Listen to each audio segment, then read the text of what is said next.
Hey guys, welcome to a new video of Bitcoin Edge. Today we'll take another look into the charts, but not my charts. The charts are from StonXBT, and he will do a guest, technical analysis, I guess. Ston, Yeah. you're up. Yellow, yellow. Hello. What's up? What's up? How are you, mate? I'm good. I'm good. Ston, how What? long have you been trading for? It's been about 4.5 years. Okay, okay, But like to be quite honest with you, I've gotten organized over the past 1 year. Like okay. before that, it was all over the place. So four and a half years or so. Yeah. And you've studied it a lot, right? Because I'm kind of like I don't know. I'm experienced, like really learned to trade through experience, and not so much about reading books. And I think you were Mm-hmm. kind of the opposite. Um, you Yeah. went, yeah, you went quite deep into I the books, I think. Right. Yeah, I get you. Yeah, I mean, I kind of started off in the same way. Like you hop onto like Twitter and you start looking at other people. They all draw all of these lines and using all these indicators, and I kind of started off like that. And like I seriously like started putting money into it in 2017, and like the whole market was going up. So And naturally, I thought. we're talking about crypto, right? Yeah, crypto. Yeah. I didn't have exposure to anything else. Like, you know what happened? I kind of started off. I used to buy things off of the internet, Okay. and I would use Bitcoin to buy those things, right? So, kind of noticed like over time, for the same amount of cash that I was spending, I was buying less and less of Bitcoin. So I kind of thought that I mean there has to be something to this. You So saw I the looked in. inflation, basically. Yeah. I actually, yeah, you could say that, or I actually saw the Bitcoin price going up like day by day. So kind of thought that is there a way to make money off of this or something? Or just like Yeah. Yeah. just give it a go or whatever. And I had a small sum in my name. Like my grandmom, she gave it to me, and she had it deposited in the bank. So I didn't tell anyone else. I put it into crypto. And I think I went like 20 or 40x on it in 2017. I mean, Whoa. it was the tail end of 2017. So I thought I was a genius, like drawing Yeah. triangles, they would break up, Yeah. and just living my best life, to be quite honest. Yeah. Yeah. Yeah. Yeah. I think. And yeah, go on.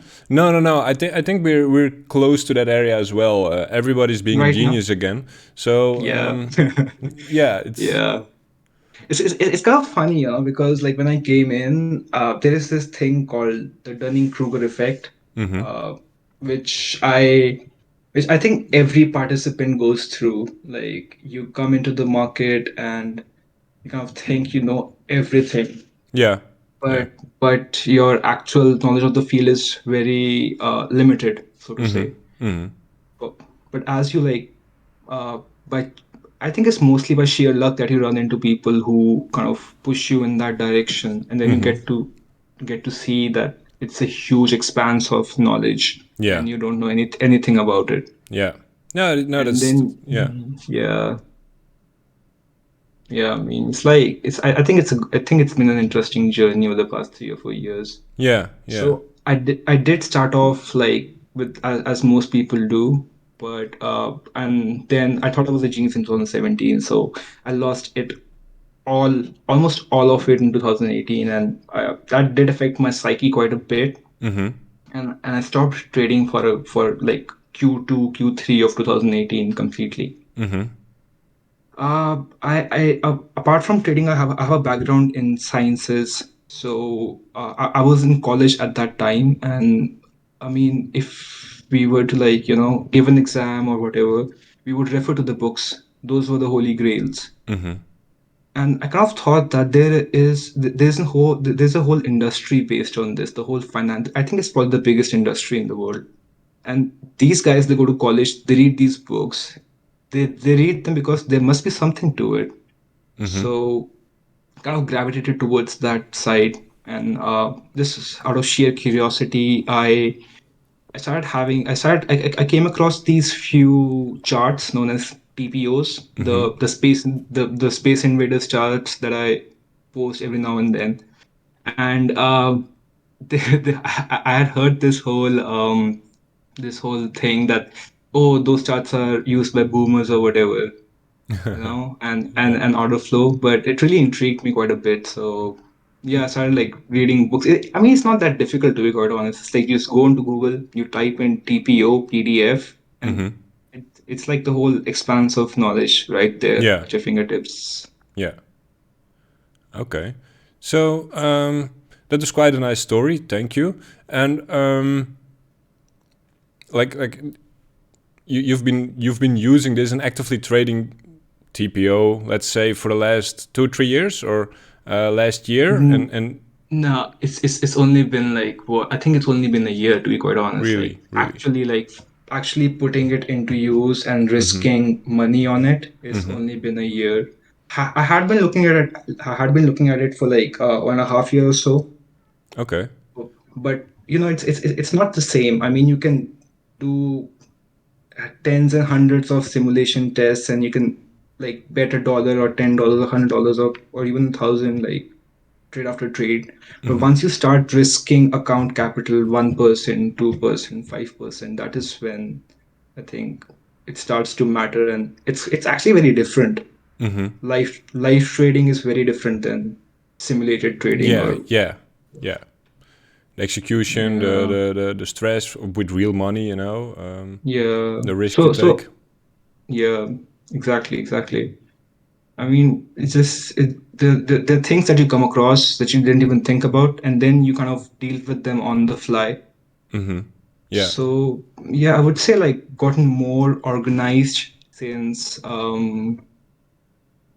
like Q2, Q3 last year. So it's probably been a year since Okay. I've got my Okay. shit together. Yeah, and well, for everybody in crypto, for who's like in there for a few years, or let's say 1.5 year, we had March 2020. How did you get through March 2020? Did that?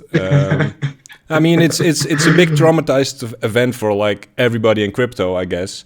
Everybody in leverage trading. Some were on the right side of it. Yeah, How did you go that day basically, or those 2 days, 3 days? shit. I would love to learn about this, to be quite honest, but the truth is, I had like my entire portfolio parked in BTC at that point of time, and I was actually traveling that last year. So I had my portfolio in BTC, and I did not check it up until like 1st of April. So I basically like just skipped past all of it. Oh wow, wow, that's Yeah, amazing. Yeah, that's very good. That's good to hear and funny as well. that's. I think it can be painted in light in a bright picture that it's a good experience. I missed out on the PTSD aspect Yeah, of it that yeah, I hear it like very often. yeah. But It's it, I think there is something to learn from it as well, like actively trading it, because I was reviewing that data and I was talking to Tommy about it a couple of weeks ago, and it's not a scenario that you get to see often, and it helps to add that thing to your mental database. yeah. For Yeah. me, it was really a wake up call. Right. Not sure if I can interrupt or tell about myself, but I'm like completely sure there will be black swans, and I call that a Yeah, black swan event. definitely. I've seen a lot, and one of them as well was November 2018, when Right. we went from 6K to 3K basically. The other Mm. one was April 2nd of 2019, where we basically went from was it 4K to 5.5K in a couple hours, and Yeah, yeah, yeah. those things, if you're on the wrong side, it can completely take you out. So yeah, It is. I started Yeah, trading really different and managed my accounts different based on that. that's That's exactly what I mean. Like you've been here for quite a while, right? You've been here since like 2013, I think. Yes, yes. And since you've seen all of those black swan tail risk events, Mm-hmm. so I remember having this chat with you a few weeks ago where we were talking about the March crash, and you were Mm-hmm. talking about you're telling me about how the bounces on the way down in Mm-hmm.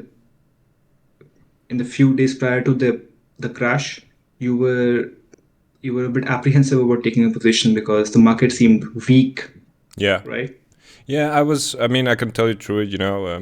Um, but yeah, we were basically like grinding down slowly from 10k to 7.8 at one point. I remember, and barely any bounces. It was just. Yeah, I'm a little bit of a scalper. I buy bottoms and I sell. I mean, in the bear market, I even play longs.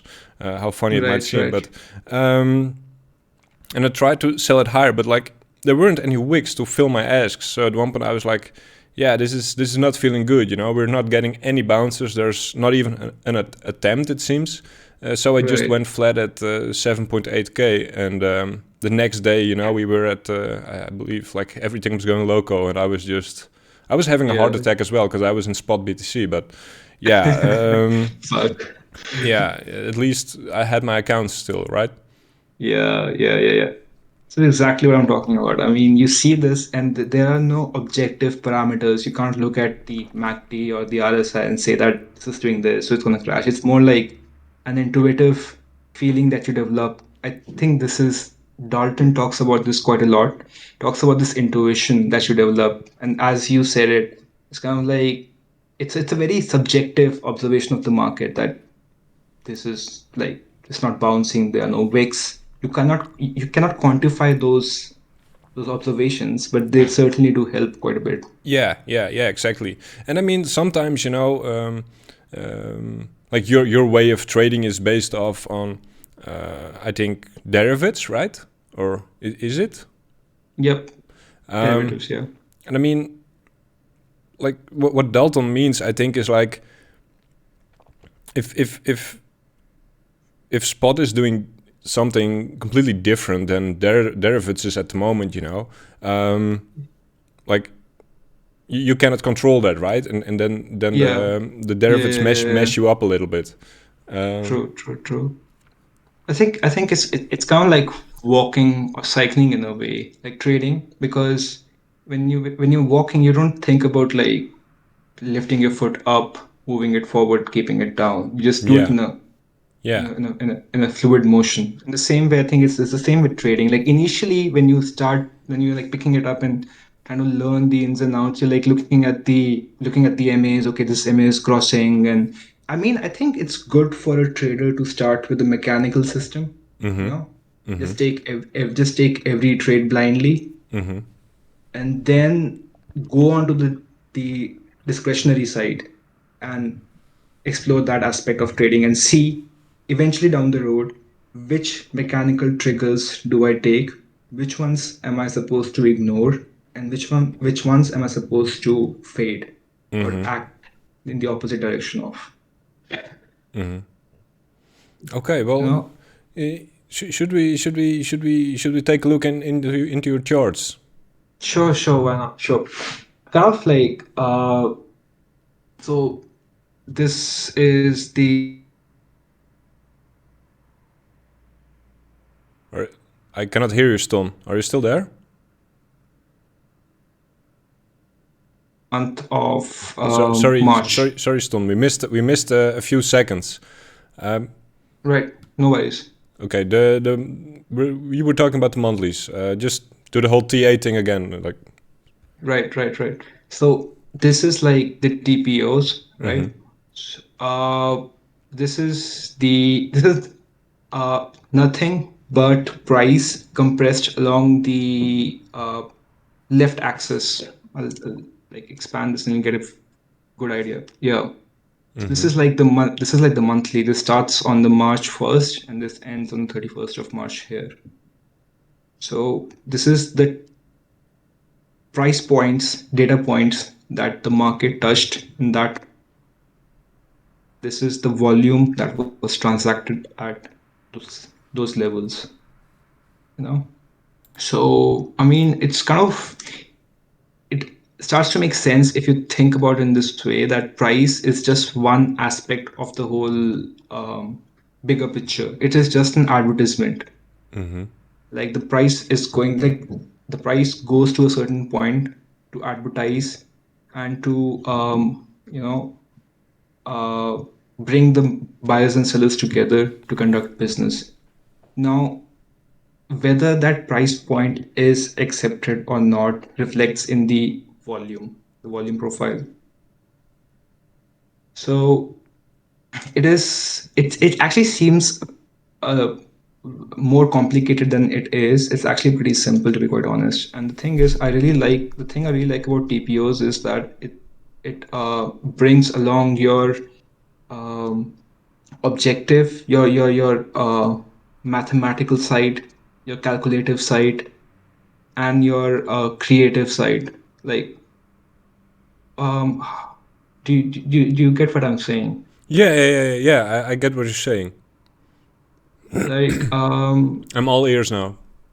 like, you know what, like, most a lot of people are like, that this MA has crossed over this one, so I'm supposed to take a long, or the RSI is over 50, I'll take a long. So that is the calculative side of trading, which I do think merits attention. It is important, yes. But then on the other hand, you have the abstract side of trading, the one you mentioned where you were like, it's not bouncing, and then we had the whole crash, right? Yeah, In the yeah. same man in the same manner, like, the TPO brings the two things together. You get to see the mathematical side. Okay, so this is the volume, this is the maximum, like this at this price level, the maximum amount of volume was traded. There is a good amount of, like, sell positioning over here and some buy positioning over here. So this is all the mathematical side. But then looking at the shape evolve through the months, evolve over time, it helps give you a perspective. Like, market, it exists only in two states. Either it is balancing or it is ranging. So something like this would be a ranging market, right? The one Yeah. here. And then this is a trending market. Yes. So this is a balance, which looks like a normal standard distribution curve. I'm gonna compress it back. This was that balanced market. It looks like a normal standard distribution curve, like a normal log curve, like a normal distribution curve. Yeah. And then this is the imbalanced market. Almost looks like a head and shoulders in the volume, right? Yeah, But like that, flipped on its sides. yeah, Yeah. yeah. Well. To be quite honest, though, the thing is, the imbalanced market is made of, like, pieces of balance. Like this thing, this is another balance in here. The market moved up and tried to establish balance here.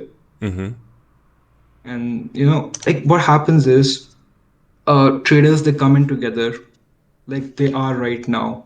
This is forming a balance right now. I think it's going to form a balance.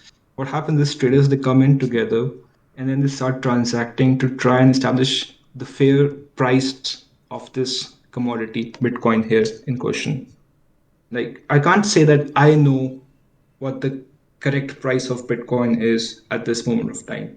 And I don't think, like, neither can you say that the price is supposed to be this at this point of time. No, no. We can only, like, reach an agreement on value. So what happens is, like, give me a minute. Yeah. So, like, traders come in, and then they start transacting about. They're like, this is too overpriced.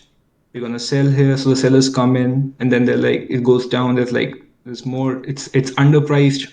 It's a good buy. And eventually, what happens is, there's a compression in volatility. There's a there's an agreement in the fair price of Bitcoin, right? Yeah. And what happens is, eventually, that agreement happens, wall construction happens, range range behavior happens, and then suddenly new information comes into the market. Yeah. Some new development, or Elon bought Bitcoin or whatever. Yeah. And then in that moment, there is inefficiency in the market. This is an efficient market. The distribution curve is an efficient market. But once that information comes in, some participants they get to know about it like ahead of other participants. Yeah. And in that moment, there's a scramble to try and define a new fair price for the commodity Bitcoin.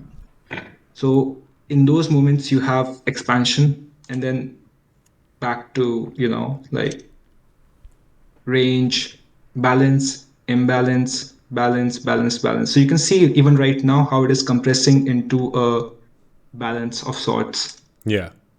right here. Just a second. This one. And guys, listeners, watchers, viewers, if you have any questions, make sure to ask them in the comments. I will be answering them, or Stone will be answering them. I'm always happy to interact, and so don't feel. Just ask, okay?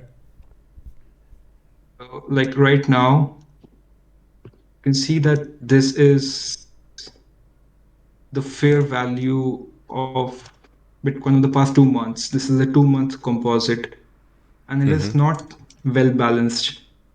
I mean, more or less, but it has this weird tail that has been bothering me. But So I so so think, so so yeah, what let's say, if you want to make money doing this, what would be your setup? Like what are you seeing in a case of you're making it really mechanical now or technical, but like what right, how do you put it into practice? Like where would you, for example, with hindsight, or where would you place right, buy, for example? Like, how right. does it So, work? like, I'll give you a higher time frame perspective. Like, I used to use TPOs for scalping intraday and just taking intraday trades, but of late I've moved more towards options.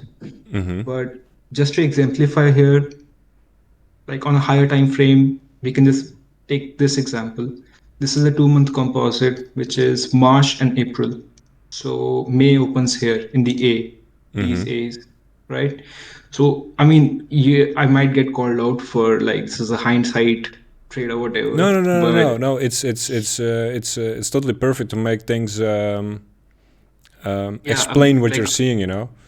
right, yeah. So I'm like, this is for like reconnaissance. It gives me a bird's eye view. Suppose like this wasn't there.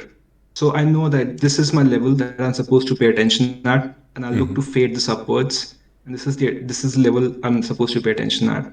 So it did like deviate below, and this is below fair value. So it is considered cheap by buyers. So they end up stepping in here and pushing the price up. What I am looking at is this point. Just let me scroll down to it. Yeah. So this is the normal candlestick chart. I actually don't use time-based candles for my intraday, but I'm gonna So for just for the viewers, there's like time based and there is volume based, right? yeah. There's time-based and there is uh, volume, uh, volatility, and Okay. delta. Okay. So those are like time-based and data-based candles. Okay. So I'm gonna first like exemplify this on the time base, and then I'm gonna like just show the same thing on wall-based candles. So you see, like this is the normal candlestick chart, 5 minute, and this is the lower bounds of the range that I had marked out over here. This one. Yeah. So what I'm looking at is the delta. This is the delta. What delta is? Delta means like on a very basic level, delta is difference. And this is exactly what it means in trading. It's the difference between buyers and sellers. So you can see that there is a lot of aggression into the lows. That happens quite often. Like big delta candle, the range, the candle opened up here and then closed down here. So it's like a huge delta candle. And it's like bang, bang, bang, sell, sell, sell, sell, sell. And then buyers step in at the lower bounds. So there's going to be a bit of an auction here. They usually where I find myself lacking is price action, and I started TPOs before I started price action, and I still that is an area where I find myself like I'm not so good at reading price action. So it's kind of also the reason why I moved on to wall-based candles. So you can see how there is big selling here, large candles going below that level, and there's a huge amount of selling into that level as well. But if you like pay close attention, you'll notice that this candle closed green, right? Mm-hmm. And then there's a black candle here, a red candle here. So it means that in this candle there were sellers overall, Mm-hmm. aggressive sellers, and yet the market managed to close green. So there is someone who's sitting on the bid, absorbing all of those sells. Yeah. S- Like this is what people usually like to call, they call this the heavier hand of the market. Okay. So this is like bigger players. This is not the market makers. The market makers usually are delta neutral. They Yeah. don't care. Yeah. They're just in and they're out. Yeah. But this is usually like bigger players, like some ARB fund, you know, absorbing all of that sell delta Mm-hmm. and taking and positioning themselves for upside. I'll have to like show this over at the And do you see it in live, or do you see it happening, or how do you yeah, use it? yeah, And then I you're do. like, I like to view it on these. Just a sec. Like this is gonna like lag a bit. mm-hmm. Yeah. So like these are wall-based candles. It's going to print a candle at every $100 of price movement. Okay. So every time price moves $100, going to print a candle. No, it doesn't matter how long it takes. If it takes a couple of minutes, if it takes a few hours, it's gonna be there. Like unless it prints $100 of range. So it's the same price point here. Huge selling coming in, and then it gets bought up. What I usually tend to do is I put this in a split screen and I look at the DOM. I don't like there are ways to scalp on the DOM, but the thing is Bitcoin is not liquid enough and there are not enough intraday algorithms on Bitcoin to scalp around. People tend to use scalp in a very different way. Well, semantically, it implies something else entirely. So this is just for execution. I use this just to execute. Like if suppose price comes into this level, right? Like this Mm-hmm. level here, Mm-hmm. and starts going down. I want to see like big buyers, like the one right here. This is the this is the market maker. But had it been that price point, there would have been like buys stacked up all over here. And I would have just like jumped in along with them like this, Okay. and then get get filled passively. If I wanted to go into market aggressively, I could just like click right in and just go right into market. See, just I just got filled in for all of these. So I, while price is hovering around my entry, I tend to like, just a second, I'll flatten this out.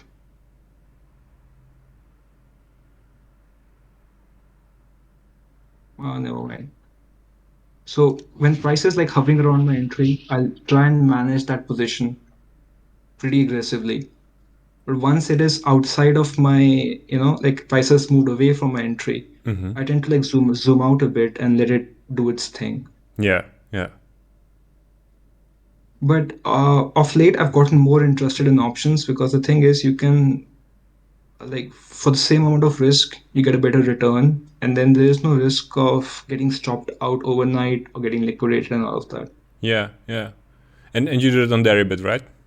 Yeah, derivative. Yeah, Okay. Yeah, that's like an interesting thing indeed. What I find about options, I don't use them a lot, but you cannot get liquidated really in the process of getting to your target, for example, yeah, or stopped yeah. out, or like, I don't know. Yeah, Can you get stopped out on them? You can theoretically get liquidated, Okay. but you'll have to like work extra hard to get liquidated. Unlike on BitMEX or Binance, where you can like get liquidated for no particular reason at all. Yeah. Yeah. Okay. Uh, so that's basically my the way I look at this. Okay, and But let's go into some well, let's call it price predictions, or where do you, what are your targets now for in the market? Because that is what a lot of people want to see. I think like where do you like they want to hear prices, right? right, So yeah. based off on So this, where would you say we are tomorrow or we- like a few months from now or something. yeah, like just go ahead and tell me what your charts are telling you. So I don't know. Right. That's what I people. think, yeah. So I think like we're entering a same balanced market as we did back here. Just like it's like compressing into volatility. One Yeah, thing that I am a bit apprehensive about is this Elon pump here. This is this inefficiency that was left over here. yeah, yeah, yeah. We never So retested it or anything. We just yeah, left it. we just moved up, which kind of is it's a good it reflects well on the buyers. Like the longer it takes for an inefficiency to fill, like the buyers in this case, it's a good sign. It shows that the buyers are in control.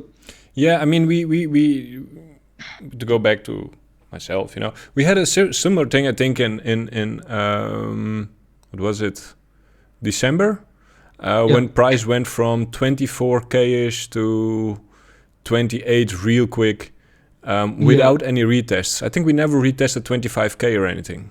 yeah. This one, yeah, Yeah, yeah. You're right. Yeah, it left this void here. yeah, This one, yeah, yeah, exactly. It completely left it, and it caught me yeah. off So guard. So anyway, never mind. yeah, I agree with you. Yeah, completely. Yeah. I mean, I think like to be quite honest, I think it's like it's good to view market in Q1, Q2, Q3, Q4, and I think Q2 is going to be more range bound. If anything, think it's going to be bound within within the bounds of this value here. And it's going to like migrate up and down and just do its thing here. I'm considering the like I don't how do I put it, man? I No, know no, no. I'm not better than the market. I can't predict prices. I know that. Yeah, So yeah, what I tend to do is I tend to examine all the possibilities that could happen. Like what if it will go to 40,000? Would I be able to take uh would I be able to stomach that dump? Will it affect my bank account? And how can I like trade it profitably? Or if it doesn't go if it doesn't go there and if it goes above 61,000, how am I going to position myself? yeah, So I think it's going to range around in this 60 to 50K range. And I mean, if it could go up or it could go down. yeah. But like about your trading, I have a short question about it. Like, does this allow you best for breakout trading, or are you would say you're best to use this, in trading ranges? What fits you? What are you as a trader, and how do you use your systems? Um, how do you Uh, decide a target if there's a breakout, for example, if you go to new highs or an all-time high or right. That's a difficult one, yeah. So I think like I try and adapt to the environment. You know, like if it's a ranging environment, I'll try and mean revert. Like right now, it's a ranging environment, so I'll yeah, try and like mean revert to the other side. If it goes up, I sell. If it goes down, I buy. yeah, But and I think people mean reverters do get called giga brained, but honestly, I think it's the trend followers that take the cake yeah, because it's quite difficult once you're in uncharted territory and you don't know where to take profits, right? yeah. I mean, myself, I just look at premiums, Yeah. People talk about Right. overbought and everything. I mean, I don't know even what it is. I just look at premiums, and if derivatives gets out of line, I'm like, yo, I'm out, right? Yeah. And Yeah. if I see discounts, I'm like, well, we're going to new highs, all-time highs, and everybody's shorting this. We Yeah. go higher, right? I mean, Yeah. that's my simplified way of technical analysis, I would say. That's actually pretty correct to be to be honest. Like you're kind of deriving positioning by looking at premiums. Mm-hmm. Yeah.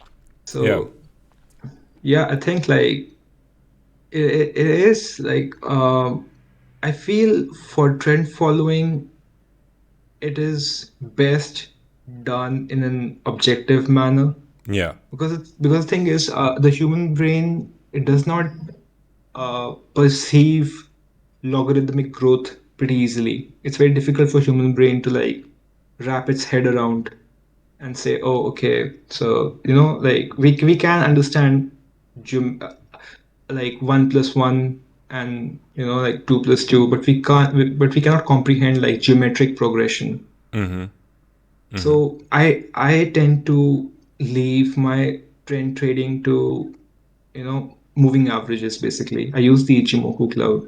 Okay. Yeah. Yeah. And That's the most accurate Mhm. indicator there is, right?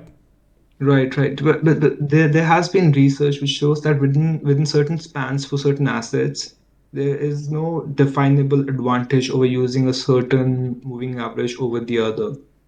So, like I've seen people use, I think Red uses Guppy, and I Smokey uses Ichimoku. It's all of these are like very good to visualize autocorrelation and basically the trend. Mm-hmm. So I have come to terms, like if you're trend trading, you need to come to terms with the fact that you won't be able to capture 100% of it. You know, Mm-hmm. you won't be able to like long the absolute bottom and short the absolute top with the Yeah. trend trading Yeah. system. You can do that with the mean reverting system, Mm-hmm. but you can't do it with the trend trading system. You can, if you capture like 60-70% of the bulk of the move, you're pretty good. Like Yeah. you've done pretty good. Yeah. So what I try and do is, since trend trading, in my opinion, is very laid back, it is very casual, it's very easy. Mm-hmm. Mm-hmm. So it's not as resource intensive, since a lot of it is like mechanical triggers, which I Mm-hmm. only need to like check if I want to take that trigger, or if I want to fade that trigger. The rest Mm-hmm. of it is like just you put on ATR based stops and you keep on following the trend. Once the price loses momentum and reverses on you, you're off the trade and you automatically book the profits. While this is happening on the side, I tend to focus more on intraday and actively, discretionarily trading and mean reverting potential tops and bottoms. That makes sense. Okay. Okay. Yeah, that makes sense. That makes sense. Let's do another 2 minutes of interview, because otherwise the video will get a bit too long, I think. Yeah, yeah, Um, yeah. But I think I've been rambling on for hours now. no, but it's all very valuable and very interesting. Um, if you would say, what are your key alpha points, if we can call it like that? What is like a more inexperienced trader, according to you, need to focus on? I think uh, I would suggest like 2 pointers, like declutter. If you are looking at your charts, okay, I've noticed a lot of, especially the new ones, Mm-hmm. me guilty as charged as well, put on all sorts of indicators just because it looks cool, Yeah. like Yeah. it looks fancy, it looks nice, it has nice colors and all of that. I Mm-hmm. mean, declutter, like just note down every indicator, everything that you have on your screen, and ask yourself, what are you using it for? Why is it on the screen? Yeah. And if you don't have an answer for that, just chuck it out. Yeah. Yeah. I totally agree. Many people use, well, 10 triggers at the same time, or Yeah, and exactly. you won't get your perfect entry, you won't get your perfect trade, because yeah, it just Def, won't happen. def, definitely. And then the things that you're left with, say you left with the MACD and an EMA like cross or something. Read on the MACD. Just go and Google MACD books. Read on the MACD. There's a lot of knowledge. I use the RSI a lot. And all I did was I went on Google, I typed RSI books, I started reading it. And there is a ton of information in that. And I've not seen anyone use it the way they've used it in the book. Yeah. So those two things, yeah. I mean, I wouldn't say that a lot of the TPO and profile traders say that this is the holy grail. Like you can, like you get laser eyes and you can like pinpoint the top and pinpoint the bottom. It's not like that. It is just another tool, just another way to organize data. It's not Yeah. superior in any form. Yeah. Okay. Yeah. So let's keep it at that for now. Listeners, viewers, if you have any questions, go local in the comments. I want to hear it all. Not sure if Ston wants to hear it all, but I do, I man. certainly want to hear it all. And I will make sure to answer every question. And I expect some questions. If you don't have any questions, you haven't listened. Is that right, Ston? I've been all over the place. Yeah. No, I liked it very much. Thanks. Thanks for having me, Rambo. Thank you as well, Ston. See you guys again tomorrow, and happy trading.